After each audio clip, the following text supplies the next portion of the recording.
Hörmətli izləyicilər, kanala abunə olub like etməyi unutmayın. Günün xəbərləri təqdim edir. 1-ci Qarabağ müharibəsində itkin düşən şəhid hərbçi Abbasov Rəfail Sultanoğlu, hərbçi Əliyev Əliyar Fərruxoğlu, hərbçi Bayramov Azər Zirəddinoğlu, hərbçi Mehdiyev İlham İmdadoğlunun nəşinin qalıqları ailələrinə təhvil verilib. Günün xəbərləri APAya istinadən xəbər verir ki, bugün şəhidlərlə vida mərasimi keçirilib. Vida mərasimindən sonra şəhidlərin nəşlərinin qalıqları Suraxanı rayonu Dədə Qorqud Şəhidlər Xiyabanında dəfn olunub.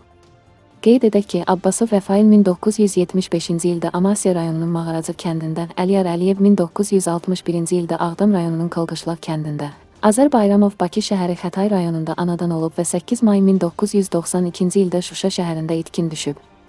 İlham Mehdiyev 1967-ci ildə Bərdə rayonu Alpod kəndində anadan olub, 26 fevral 1992-ci ildə Xocalı şəhərində itkin düşüb.